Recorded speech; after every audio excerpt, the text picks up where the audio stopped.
good morning, and welcome to another edition of Talk That Tech. I am your host, Joseph M. Smith, and we got none other than our guest tech coach Ralph in the building today. Thank you so much for rocking with us today. How you doing, sir? Doing great. How about yourself?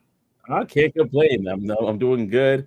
It was a good weekend. I got a chance to go out with the family, have a little barbecue at the neighbors. It was good overall. I enjoyed it. Can't complain. We got Darcel in the building. I want to put him up real quick right here. What up, Darcel? Glad to see you rocking with us this morning.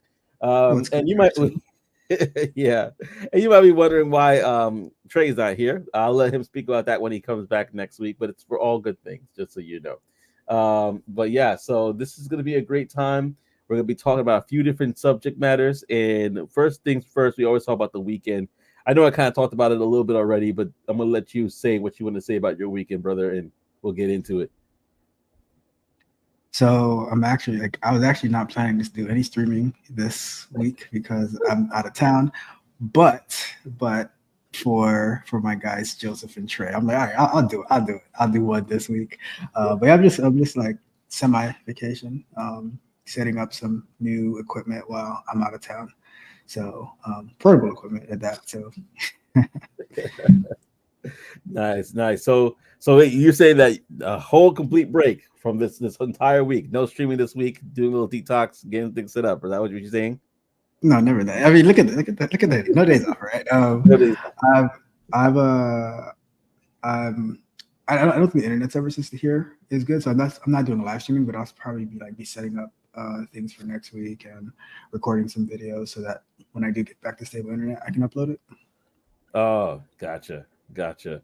Well, listen, I definitely appreciate you stopping by and being on the show. And for those who don't know, Tech Coach Ralph has his own channel where he dedicates a lot of it to different sort of, I would say, not just QA, but software and just learning different sort of languages. And it's a great place to learn, if especially if you're looking trying to learn the technical side of a lot of things that are in the tech industry. A great place to learn. So go check out his channel for sure at Tech Coach Ralph.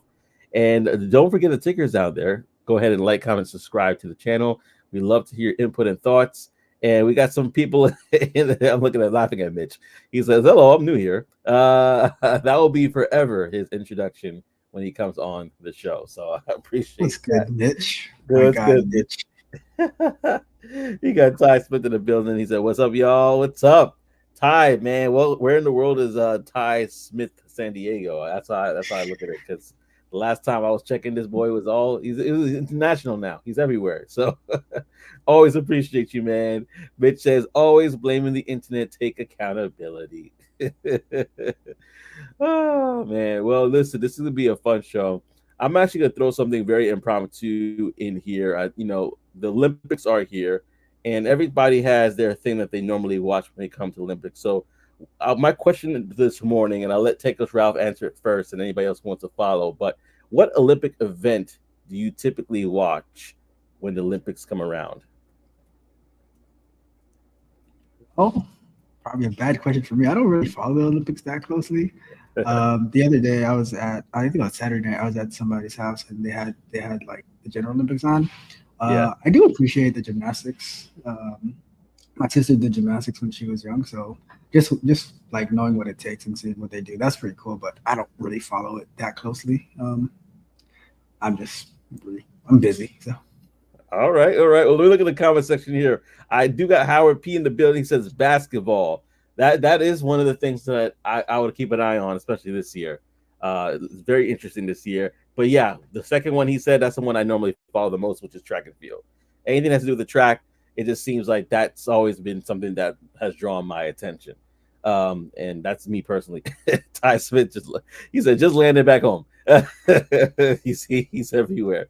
He's everywhere. Oh, Ty Smith said, "Oh, 100-meter run, Shikari, 100-meter run." That's what I'm watching this year. Hopefully she does well. Hopefully she does well. I'm rooting for her for sure. I'm rooting for her for sure. So listen, yeah, the Paris Olympics is pretty much upon us. So if you put it in the chat, what are the things that you're watching?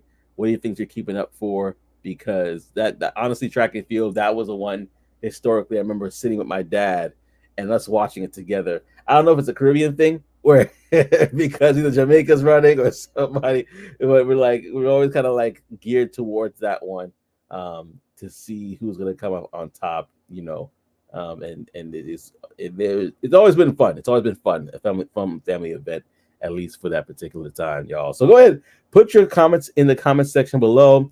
Go ahead and understand this is a call-in show as well. So I'm gonna drop the link here so you can see it, but you're gonna see the link reoccur a couple of times on this stream. And basically, what it's saying is, listen, y'all, don't be shy. If there's a topic that we do cover that you say, hey, listen, I want to talk about this because this is actually something that means something to me that I have some, thoughts on, whatever the case may be, go ahead and click that call in link. Again, the link is dropped down below. So you can click the link to call into the show and let us know how you feel. All right.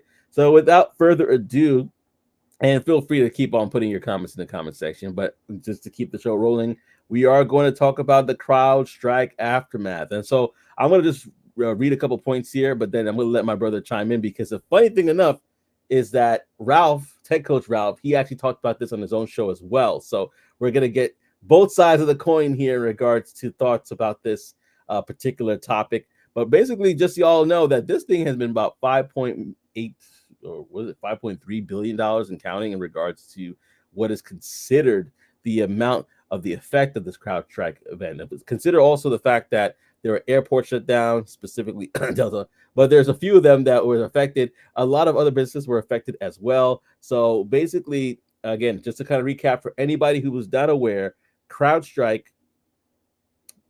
basically is a routine cybersecurity software update. That's what happened with CrowdStrike. They had a routine update, but unfortunately, there was some issues with the code and allowed for a global systems crash. The update was intended again to enhance security, but it did not do that. And it shut things down. Actually, security was too good. It shut everything down, so nobody could get in.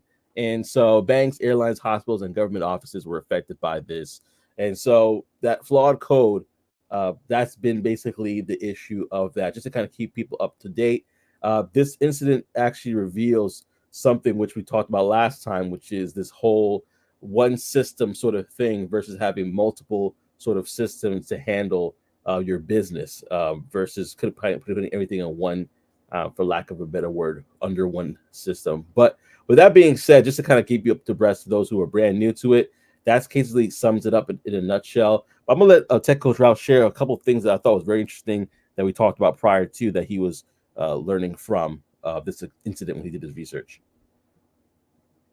Yeah, so when I was reviewing it to see what happened, so like when I first heard about it, I was coming from jiu-jitsu class actually, and someone's like, "Oh, did you hear about all these outages?" I'm like, "Nah, not really," because it was early. It was like 7:30 in the morning, and Mm. and I'm like, "What happened?" It's like, "Oh, everything is shut down. It's probably a cybersecurity attack." I'm like, "All right." So I started reading it. I'm like, a cybersecurity company that is the source of attack. I'm like, I don't know. It sounds like a software defect. Like they probably did something stupid and mess everything up. And so it turns out the automatic update that they pushed, they didn't thoroughly test it, and it caused all this problem. Now, like you said, it was like something in the billions of dollars. Thinking about all the flights that are canceled, all the doctor's office, healthcare, all that stuff. The thing that I thought about it though is like, you know how a lot of people said, "Oh, there's a single point of access and all these things," but it's just, I mean, it's just like it's just a bad situation all around, where you have one software that's affecting pretty much another software, being able to rewrite their files and stuff like that, overwrite their files. So it's not, the question is like, all right, who decides who's going to use what? That's my ultimate question, because let's say CrowdStrike is the best software, but then they have this error that no one's going to remember in a year, right? Who's going to say that, all right, well, let's segment it off to who can use CrowdStrike here, who can't, who has to use, I don't know, Norton antivirus or something like that, or who's going to get to use Microsoft and who's going to get to use whatever new OS they want to replace Microsoft with, because there are different OSs. there's Linux, there's Mac, there's Windows, but they all serve their purpose. You know, the government primarily relies on Microsoft. Um, Depending on what you do, you might use Mac, but you don't run applications off like Macs for like on mass scale. So it was just a real bad situation that it cost a lot of money, but it's not going to change much. Like if you look at today, like what's different than what was different 2 weeks ago? Yeah, I think for me, all I still know is that the major thing that affected people personally that I was aware of was the flights. Some people were still like, "Oh man, I'm stuck." I was literally supposed to be someplace. In fact, Ty, if you're in the building, let us know how you were able to travel. He's like, "Well, I just didn't travel with that airline." But like a lot of people were stuck. Like there's somebody that I know of that they were waiting at the airport 8 hours this Friday, not even like a week ago. This Friday, trying to see if they were going to able to get to a different part. They were traveling internationally, and they basically a lot of people gave up. They said a lot of people literally left, went back home. Actually, I think it was early in midweek. It was like around Thursday or Wednesday that they were traveling. A lot of people said, you know what, I'm calling it quits, and they left. And so they actually decided to stick it out, and they were able to make it to the destination, but it was just like an 8 hour delay. You know what I mean? So it's a little bit it just basically exacerbates, in my opinion, what a lot of people were dealing with. At least that's what I know of on an airline front. But if y'all have experiences and seen other things in regards to the effects of this, put it in the chat or call into the show. We definitely want to hear your input about this because it definitely seems like it's something that affected a lot of people. Mitch actually put it something really important here. He said it wasn't just the system, it's a shortage in pilots too. Oh, that's a good point. In regards to airlines, I didn't think about that. But in regards to airlines, it's definitely different. Ty Smith says Frontier didn't use Microsoft. Thank goodness for discount airlines. Were they on Linux? Like Let what, me ask you a question. Let like me what ask was you a it? question. So about like all the airlines being canceled, being from New York, right? New Jersey, New York areas. Is that the first time flights got canceled? Oh no, but like especially if you're coming out of JFK, definitely not. I think what it was is just that Snowstorms and stuff, you know? yeah, I think what it was is just like something that would be normally canceled Yeah. for a little bit here, a little bit there. It was just like, oh, we're cooked, and that it's so funny. That's what Ty said. All luxury airlines were cooked. So listen, this is a lesson. Fry Frontier, fry, fly Spirit. And see what happens. JFK, LOL. I mean JFK, man. JFK Airport. That is the huge terminal in Queens, New York, here. And so, if you want to try to fly international, sometimes people don't even. So many people go from New Jersey to go to that airport. But EWR is great. Don't get me wrong. But but definitely for major airports and major airlines, that is definitely something that I think was the issue. Was it was like, okay, we normally are used to getting cancellations. We're normally used to getting these things. This is too much for some people. It was like this is too much. But listen, y'all, continue to let us know what you feel in the chat. Let us know down below. Definitely want to hear your thoughts about this particular topic. And I think that again, looking at the economic issues as well. Let me actually go to Darcel real quickly before I go in. He said, "That's why I do road trips. I trust my driving." Listen, y'all, this is actually I'm going to flip this on my head because honestly, I got exposed to Amtrak. I'm not sure if you ever rode Amtrak that goes route, um, but I got I've exposed. You do? I wrote it. I used it before, yeah. Yeah, I like it. There's no TSA. You just get your bags on. You go on. You go for your trip. It's a little bit scenic. And if depending on if you want to upgrade, you get a nice cushy seat. It's all good. It's all good. And Darcy made me laugh because he's like, I don't trust. I just do road trips. But listen, I'm a fan of Amtrak. If it's local, if it's a little bit of ways away, and with Amtrak, I think at certain ports, there's one in Virginia. Not trying to promote them or anything. You can literally bring your car with you. You can load it up. Let's say you want to go to Florida, you can load it up, take the Amtrak to Florida, come out with your car. So Darcel, you got them right there, and then just drive off and have a good old time. And have a good old time. So yeah, that's definitely something to consider for sure. And then Ty Smith says, wait, Mitch said Amtrak isn't bad. I took it to Florida before. It felt like forever though. Yeah, sometimes that's the only thing is that it is a longer trip, but it's to be a little bit scenic, and I like that. Ty says a $25 Amtrak New York to Boston is clutch. I actually even know I didn't know about that. I got to look Yeah, into that. that's pretty awesome. Yeah, that's a I'm great surprised, deal. That's I'm surprised Mitch came to Florida and he didn't check in. That's crazy. yeah, check in, man. You got to check in with the OG right here, Tech Coach Ralph. Oh man, $29 for Amtrak. I spend like that much to just commute to New York from New Jersey. So listen, I need to find out what kind of deals you have. Ty's a guy when it comes to deals. That's for sure. Listen, if y'all like this show, go ahead, like, and continue to comment, subscribe if you haven't to the channels. Also, if y'all come from the Tech Coach Ralph side and you're just watching this, you never subscribe to him, subscribe to him as well. It's good for you to keep up to date to what we're doing. So definitely do that as well. And what I'll actually encourage you to do too, if you guys are having a good time, is to share the show as well, because we're about to transition to a little conversation that I like to have. Uh, after before I knew you, chump, this guy. Mitch is like, listen, I got to check it nowhere. I'm good in these streets.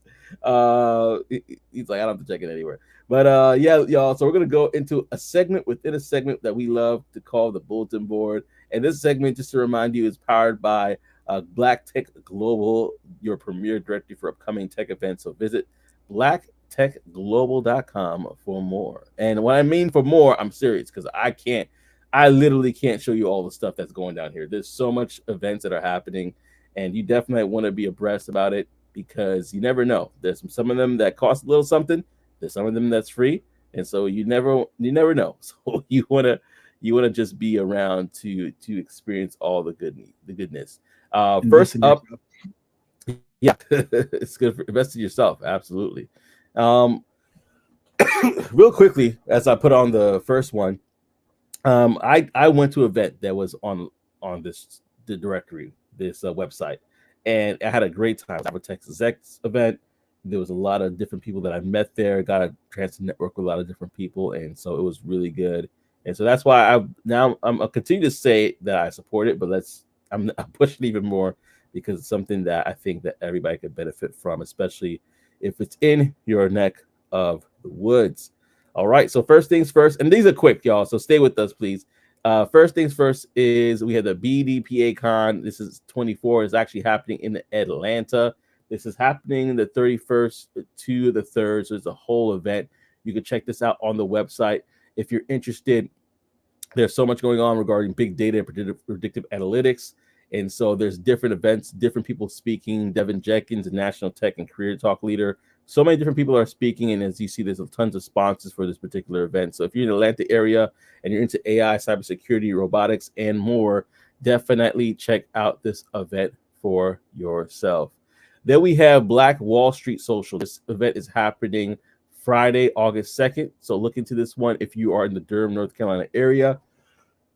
This one is specifically regarding business, and then it's actually going to be a collaborative event between Text Giving and Byte, which is or Bit, which is Blacks in Technology. So if you are in the area, check that out. This is something that is going to be hosted by Nafiza, one of the guests on my show who actually spoke before, and a few others going to be there. So definitely check it out. You'll be pretty surprised at who might be there as well. So if it's something that you're interested in, go to the website, check that out. That actually costs $0.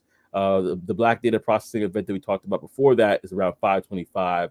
So listen, there's definitely different price points for y'all to check out. So we have SquadCon also coming in the building. SquadCon is an event that they have from the August 7th to the 8th. 2-day event. It's going to be in Las Vegas, Nevada. General admission is $150. But as you can see here, there's definitely things that you can learn more about this event if you're interested in finding a little bit more about SquadCon and the hackathon I believe that they're doing and all the events there. Again, go to the website for more details. Listen, like they say, I'm not fit to be here long, so I'm going to speed through this. We have a couple more events, and then we're back to the show. And so we also have this event coming up. This event is going to be happening, NSA professionals. This event is happening August 7th to the 9th in Houston, Texas. So you want to check that out right there. Full conference. They have various prices here. So you can see the career fair only is $449, but then there's different experiences that you can have. in regards to this particular event. And so this is going to be the National Sales Network Conference. So if you're in the sales industry and you're in the area and this is something that you're like, hey, I'm interested in looking at this in the Houston, Texas area, you could go check it out. They have the agenda here, they have the speakers list here, so you could definitely check that out if this is something that is in your area. Again, you see some of the keynote speakers here as well, and basically say, hey, you know what, I might be interested in looking into this, so check that out for yourself. Then we also have the BTS funding. This is an event that's happening. We actually talked about this event before, but just wanted to bring it back for y'all if you are interested. So BTS Lunch and Learn. This event is happening on Friday as well, August 2nd, and it is free for general admission, so definitely check that out. See, look at that. Rewards found here. So if you want to check out the event, it's on the 2nd, and the last one's on the 9th, and this is going to be on a Zoom. It's a virtual event. But listen, y'all, if you are available to be a part of that, go ahead and check it out for funding mechanisms and strategies if you want to get your businesses funded. And last but not least, and this is something for you to definitely check out, get on the website. So go to blacktechglobal.com. But there's a Black Tech Mixer, and this is going to be in Seattle. This is the Seattle series that they have right there for August 10th, for 1 to 4:30 p.m. This is about $35 to $60 here, or dollars. My wife doesn't like when I say bucks, so I'm switching it down. But basically, this is the event. If you're interested to check this out, if you want to get involved with this coding event, and just a mixer, get to know people within the area. And so this is what this is all about. But thank you so much for checking in with us on blacktechglobal.com, your premier source for every tech event that you may need, so you can achieve the goals that you want to achieve, right? Check the website for more, for sure. With that, we're going to transition over to a conversation that is a segment now, and it's about the AI success story. And I'm going to pass it to Ralph to share what he's learned in this particular subject. Awesome. So we hear a lot about, AI is kind of people use AI for bad, deep fakes and all that type of stuff. But there are a lot of good that can also come out of AI. And I wanted to share this story real quick. I'll give a quick summary and then I'll go through some points about it, right? So there's a congresswoman from Virginia named Jennifer Wexton in the 10th district, has progressive supranuclear palsy, a rare brain disease, which she describes as Parkinson's disease on steroids. And she uses AI technology to clone her voice to be able to deliver speeches on the House floor, right? And it's actually going to be pretty interesting because somebody that I knew used the same software service that she uses in order to make DJ Khaled say how awesome that I am on my channel. So let's talk about it real quick, right? So I'm just going to read a few highlights from this article. It says, when Representative Jennifer Wexton gave remarks on the House floor Thursday, she spoke using a voice that she and her colleagues thought they'd never hear again. A rare neurological disorder affected her ability to speak. The Virginia Democrat now enlists artificial intelligence to speak using her own voice.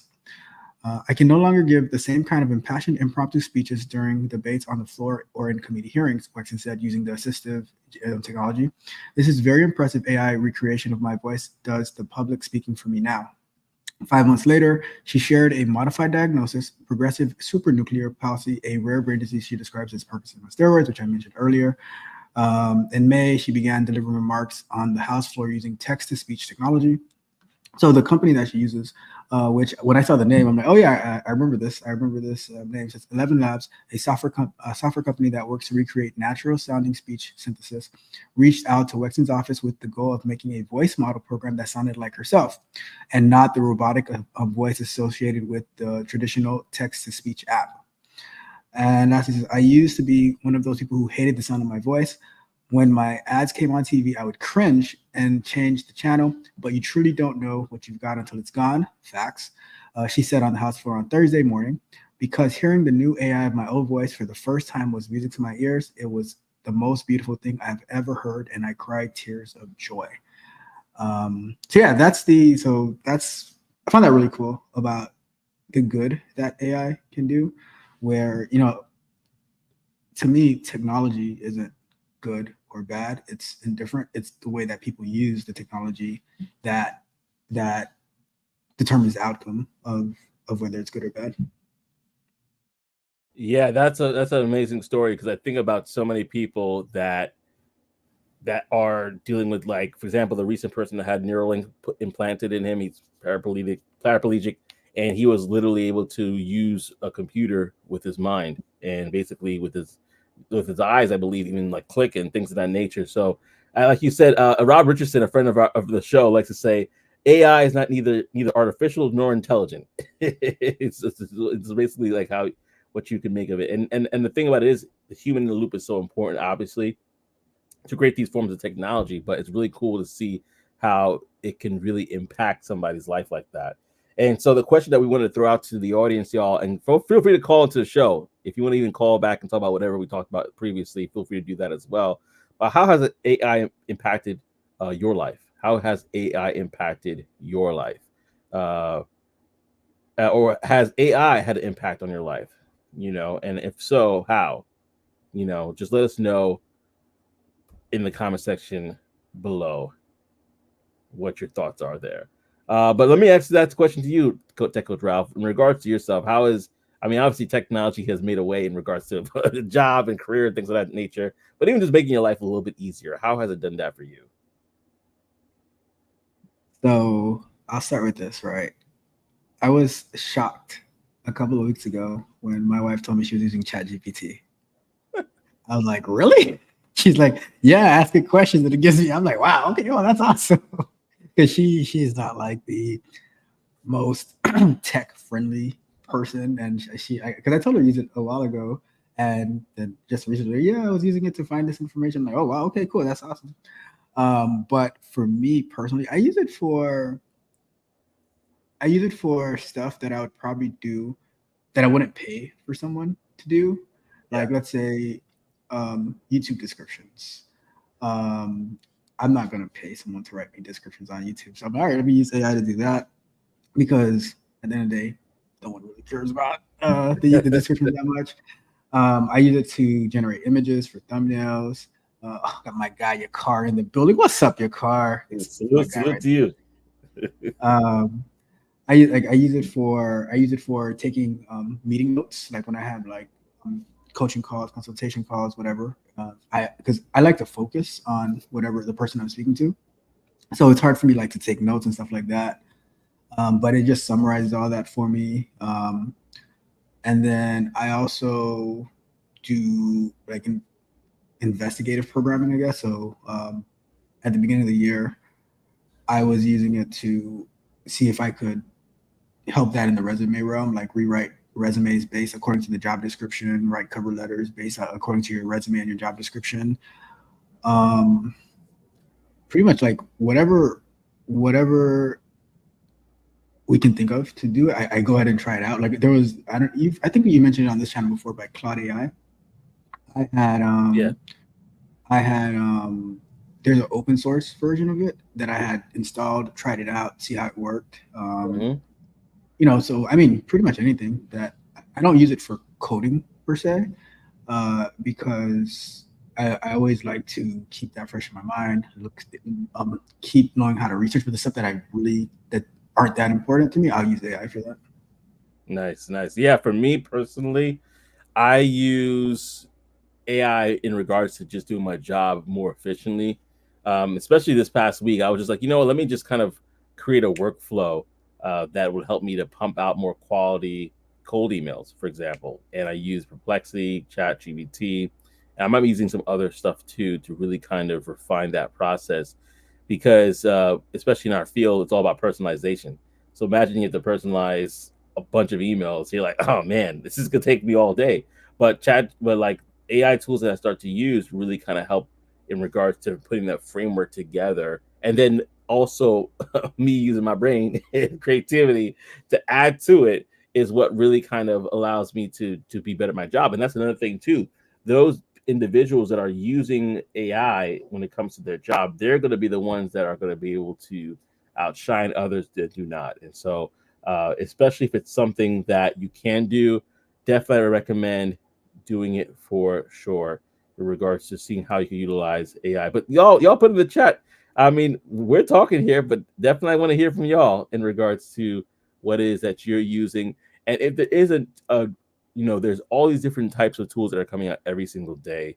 But this was an amazing story how somebody that could not talk, again, absolutely no talk, no ability to even hear their voice because of Parkinson's, it's very debilitating, that they were able to do that. I thought that was tremendous. And so I want to definitely just kind of just shout that out, that how amazing it really can be, and really just, man, so good in regards to what technology can do. Listen, if y'all are new to the show, I'm going to definitely put it up again here, but feel free to call into the show. I'm going to drop the link below, and you could call into the StreamYard event here, and definitely let us know your thoughts if you prefer to do that. If you don't prefer that, do that, and you don't want to put yourself on camera, that's fine. You could always leave a comment on the comment section below and let us know your thoughts in regards to any of the particular subjects that we're talking about, right? So definitely go ahead and do that below. And so while I do that, I'm going to preface the next topic that we're covering. And this particular one has to do more or less with AI, but the future of AI when it comes to jobs. And there are actually a lot of interesting things here. So this is definitely part of the segment where I encourage you to share this with others, because there are actually some really cool stuff here that I think some people might be very interested in. And I definitely want to hear your feedback on that as well. So when it comes to AI jobs, as you know, as you may not know, I should say, the AI is forecasted to generate about 2.3 million jobs by 2025. So imagine, this is by CodeMotion, by the way.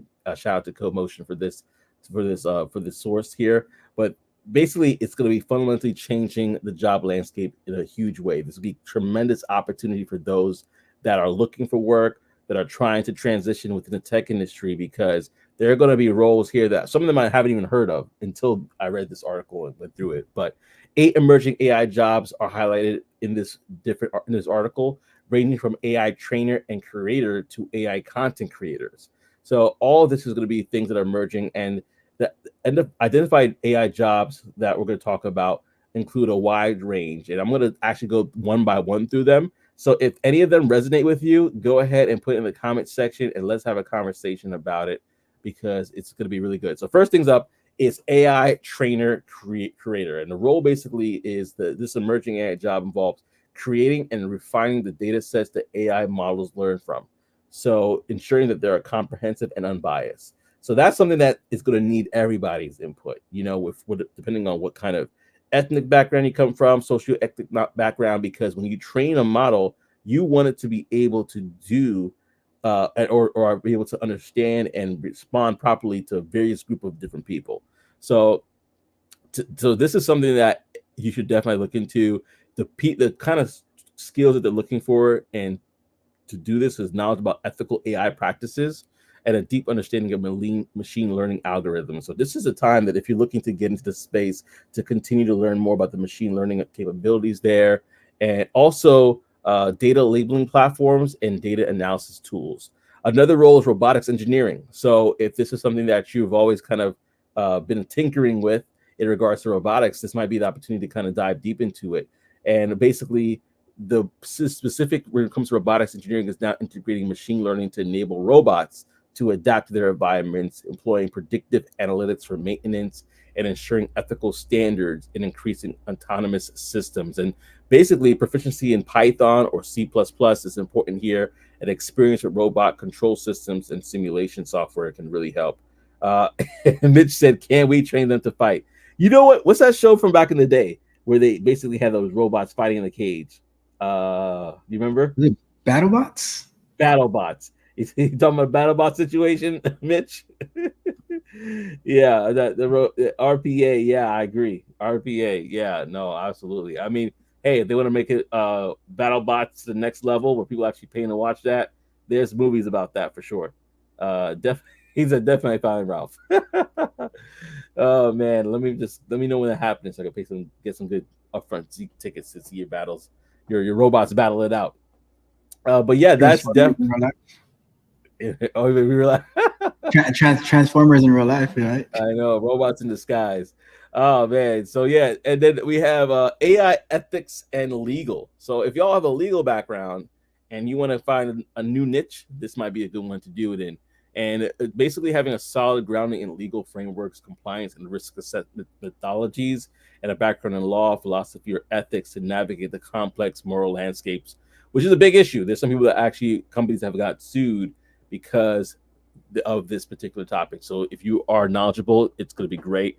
Explainable AI specialist, and basically this role is helps the specialist makes AI decisions transparent and understandable to stakeholders, bridging the gap between technical teams and business leaders. So listen, if y'all writing down notes, check this out. Darcel's hilarious. He said, "I'd pay top dollar for a transformer if I could get one." So he's like, listen, if it's out there, let me know. But maybe if you get a robotics engineering, you can create your own.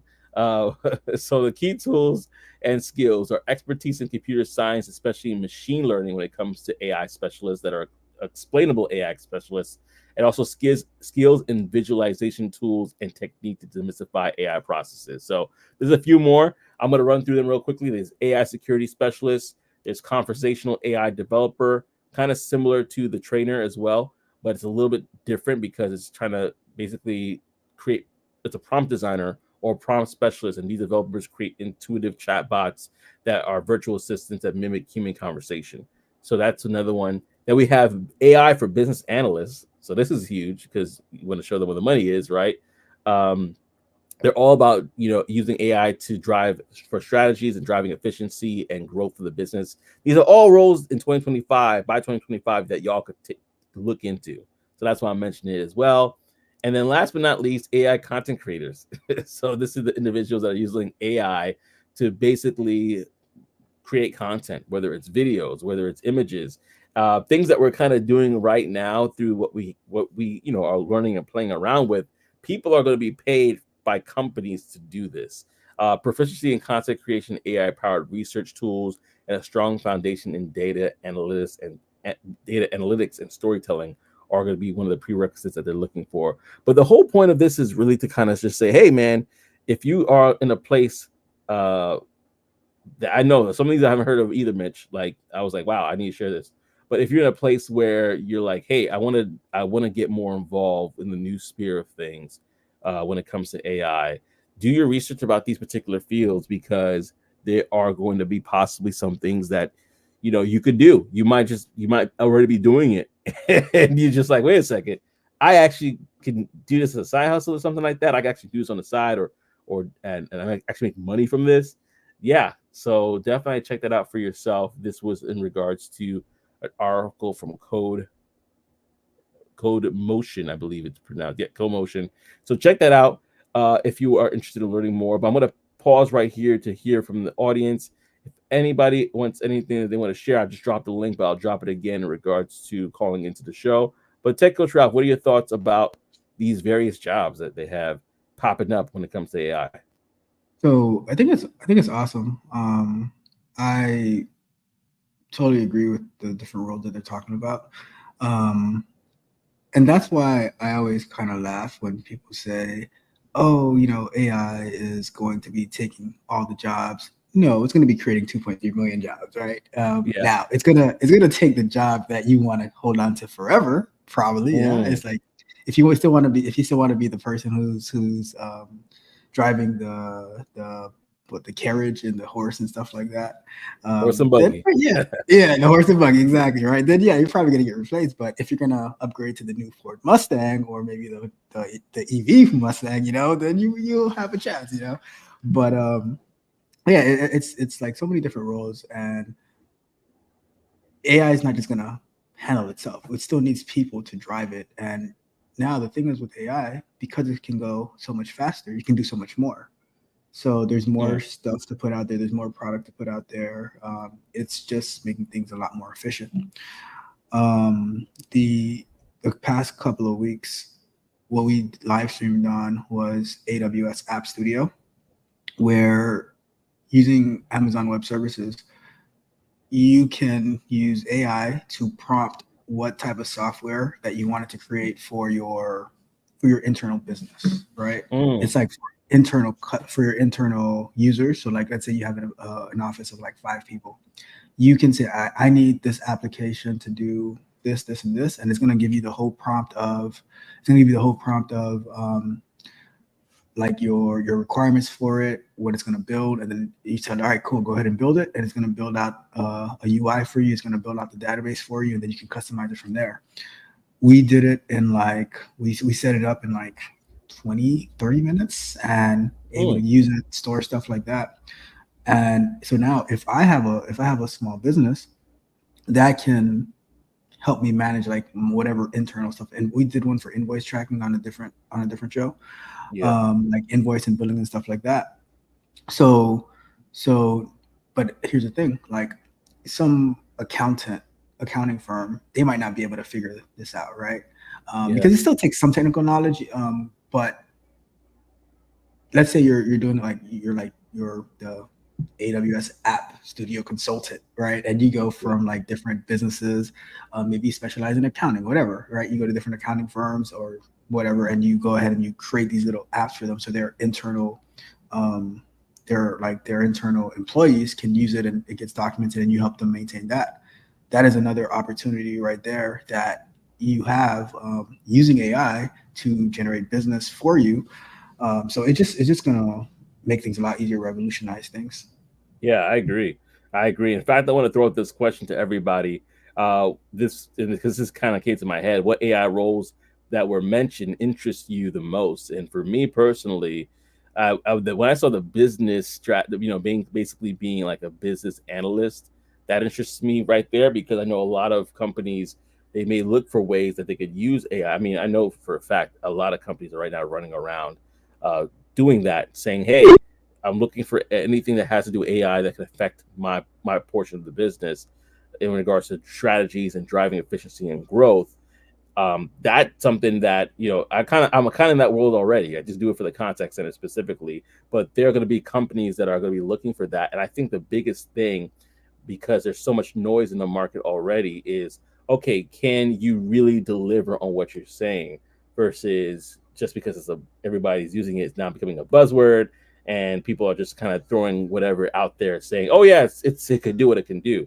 So I think the biggest thing is between AI business analysts and really even becoming, and something that may not even be mentioned here, is really being a trusted AI advisor, where you have enough cachet with companies and you have enough of historically winning background that you could be like, hey, listen, I've taken all the time to basically look at your business, analyze it. These are the AI tools you need. These are the ones that they're terrible. Like, people that could really kind of speak to that as industry experts, I think are going to have, or at least on the higher level, they're going to be sought after. So that's something that to be considered as well.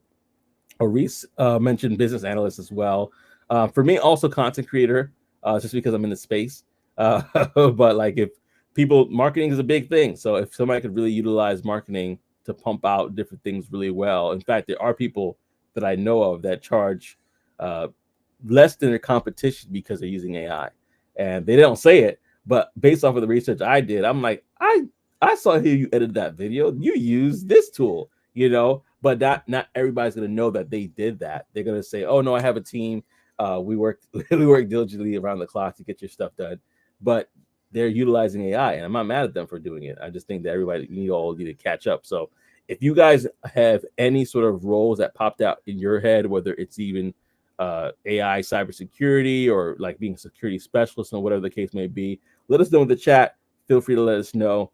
Tech Coach Ralph, I don't know if you had a chance to really think about it, but out of the roles that were mentioned, was there anything that resonated with you?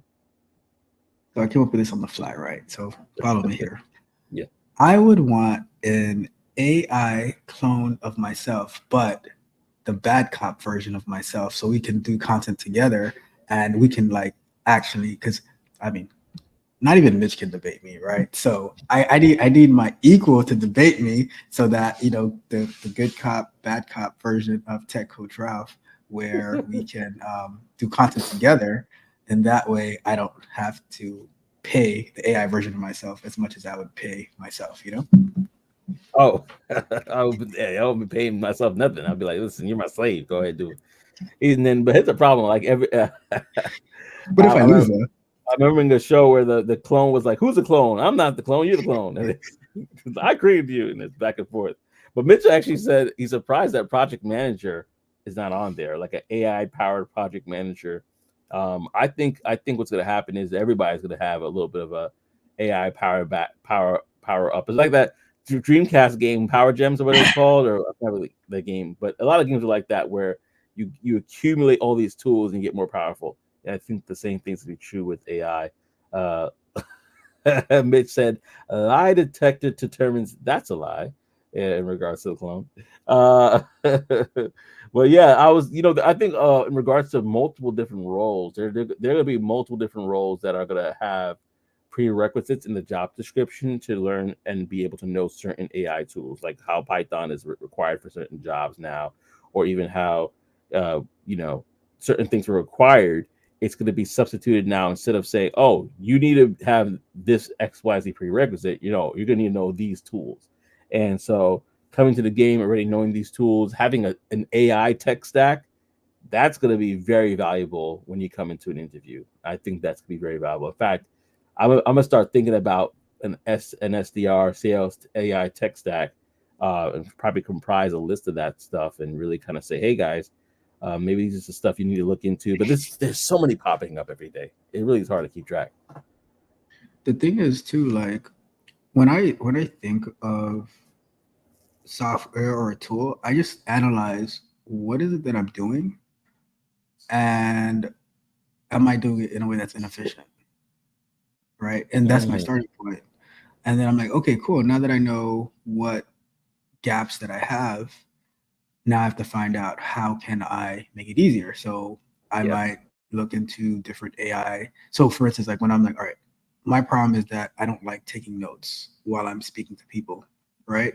So what tools are there to help me with that? And now every time I jump on a Zoom call or a Google Meet call, I have this AI assistant following me around everywhere that I go. And it's like, do you want to record this? I'm like, yeah, go ahead and record it, So it's really analyzing, and that's how all software is built. What problem are you having, right? Yeah. When X Now got started, it was an internal application for them to talk amongst each other, and it blew up. Now, Facebook. If you remember Facebook was only available to college students with a college email address, right? And now look at it. People were begging to get into Facebook back then. Like, oh, can you? They were looking for email addresses from colleges that they could get so they can get into Facebook. Yeah. So it's whatever it is. It's like, what are you trying to solve? What problem are you trying to solve? And that's where you build your tech niche from there. Do you like that plug? I appreciate it. It made me think, though, it's so true in regards to solving problems. Like, how many people have solved problems for themselves but didn't realize they were sitting on an actual multi-million or even billion-dollar business there? And so that makes me think of those that are watching, especially those that are coming from the tech coach route side, y'all, that are more on the technical side, creating things every day. Keep track of it. Keep track of it. You might be creating something that's helping you solve a problem for yourself, but could be patented and all sorts of stuff. And again, I don't know that world too much, but I'm just thinking out loud as you're talking, just saying like, man, how many stuff have gone to the grave because people don't realize that they're sitting on something special. So that is incentive enough for me to be like, okay, if I'm creating stuff, let me actually see how this works in the public setting. But I remember that with Facebook, or if y'all remember Skonex as well. A few others of those social media platforms back in the day. Was it Skonex? I can't remember the name of it, but there was one that was like for high school too, or for like college. But yeah, that was true. Like if you didn't have that whole, almost like a scarcity mindset tactic, where it's like, listen, y'all, this is exclusive. You can't get in here, like in the club. You get the red. Yeah, you can't get through here. Let me see your ID. No, you don't match your description. No, I'm sorry, you can't come in here. You're what? You're 19. Okay, no, that's not gonna work. But like yeah. So I think that that's something that definitely we could talk about more. Let us know in the chats what your thoughts are. What roles resonated with you if you were able to catch that list from Code Motion. Again, the list has a bunch of different stuff here. It was AI trainer, creator, robotics engineer, AI ethics and legal, explainable AI specialist, AI security specialist, conversational AI developer, AI for business analyst, AI content creators. Those are the lists there. If anything resonated with you, let us know in the chat below. And without further ado, we're getting close to the end of the show, and we have none other than our favorite segment, at least my favorite segment, Brown Box Special. We might give you more than one today, but because there's a few of them that are really kind of crazy. But I'm gonna start off with the first one here, and then if you guys want more, just put more in the chat because I do have another one if you find this one hilarious. So assistant meat manager, yes, somebody that works at a meat plant, would constantly go on vacations. When it was time for her to come back, something would come up and she would be stuck somewhere for another 5 days on the phone, shed by hammered. Well, when she was on the phone, she sounded hammered and started babbling about how she could not make it for a few more days. It was crazy. They told her to cut the crap or she will be let go. Her solution? She ordered 20,000 in deli meat, that's 30 cases of every single item, and quit after sending the order in. Luckily, they caught it last minute. So basically, she took advantage of her job, traveling everywhere, saying she was sick, she couldn't make it, and then they told her to let her go. They let her go, and she basically decided, well, I'm gonna run up the ante on y'all before I am out of here. And she ordered 20,000 in deli meat. That must be a lot of money. 20,000. Oh no, she ordered $20,000 worth, I think, in deli meat, 30 cases for every single item. Sheesh, and quit after sending the order in. I don't know if I'll be that vindictive because first of all, you go to jail for that. It's a crime. But what are your thoughts on that? Hopefully it wasn't boar's head meat because there is a recall on boar's head right now. You hear about that? Yeah, there was like some type of salmonella, something like that. So there's some type of recall on it, and yeah, she should. She's proud.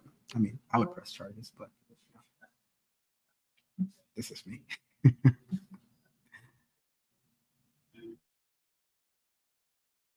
What's so funny? I'll say, Mitch, would you do that before you leave? And then Mitch said, "That's how I'm leaving." Beep, Ralph. I heard about that. Or said she heard about that about the boar's head callback. I didn't know about that. That they actually did that. Thank God I haven't ordered a sandwich like that in a long time. So I think I'm good. But yeah, y'all, this is. I mean, listen. If it's time for me to go, it's just time for me to go. No need to get all crazy and possibly get myself arrested. So I don't know if I can do that one. But listen, if you guys want one more, we got one more in the tank, and just put more in the chat. This one is kind of racy. But if y'all want to hear another one before we go, put more in the chat. Otherwise, y'all. All right, Mitch said do another one. That's all I need to see. All right, so I'm gonna try to for the YouTube algorithms. I'm gonna try to try to change things up. But many years ago, an architect in my firm hooked up with a secretary after a party. One thing led to another, and they ended up doing the deed on the main conference table in the center of the office in the middle of the night. The next day, the architect is confronted by the head of security who had CCTV footage of the event, which he threatened to reveal to the firm leadership. Dun, dun, dun. Instead of being blackmailed, the architect went directly to the leadership himself. The head of security was fired immediately. Mitch is hilarious. I can't even say his name because he's not here. But basically, yeah, I'm gonna let him defend himself when he comes back and sees this. But in regards to the whole situation, I just think, man, that blackmail did not work out the way that he thought it was going to work. He thought he was going to get a good I don't know what he thought he was gonna get. I don't know if he thought he was gonna get like him to design a house for him for free. I don't know what it was, but like, hey, what? I'm not gonna tell the bosses of you unless you give me something under, pay me whatever. That don't work for some people. Some people are like, oh, I will definitely look at your bet and I will raise you $20,000 on that, no deli meat included, $20,000, to see your bet actually, And so basically, what are your thoughts on this one? This one was crazy, but what are your thoughts? So, I mean, blackmailing doesn't always work because some people are willing to burn down the whole house and like they won't even let you blackmail them for $1. Right? Like I'll just burn everything down and like because which I agree, right? Like people who blackmail suck. If it was that big of a problem, he didn't just report it, but apparently it wasn't. You just wanted to try to come up off of it. And for the architect's side as well, like he's probably like, well, I'm an architect, I can just go open my own business. I can go somewhere else. You're the security guard, so like now you go find another job, and now look at you. You muted it. Yeah, I'm just trying. I'm looking at the story. I'm like, what did he like? What was his intentions in regards to blackmailing him? In regards to like, what was he looking to get out of it? Was it money? Was it whatever? But yeah, some people will be like, listen, I'd rather go ahead and fess up to what I did, but can you stand the rain? You can't stand the rain. I'm just thinking about BNF when it starts to pour. But yeah, like really, like, can you stand the rain? I can deal with it, but you're not built for this. I don't know if you are. So you got options, She got options. Like, all right, fine, do what you say you're gonna do, Yeah, but that is it for the show, y'all. Thank you so much for rocking with us today, and we have Tech Coach Ralph again in the building. Appreciate you as always. Just always be there. Yeah, go ahead. I just want, when Trey sees this, I just want to know if the hat did him justice. That's all. I wore this hat just for Trey, right? Just definitely. Dang, is that a gold plate? What's that? That's the top. I didn't even see that. That's I think that's a hyena. Yeah, it's a hyena. Oh man, definitely did justice. At least on my end, I gotta give Trey an opportunity to look it over, but I agree.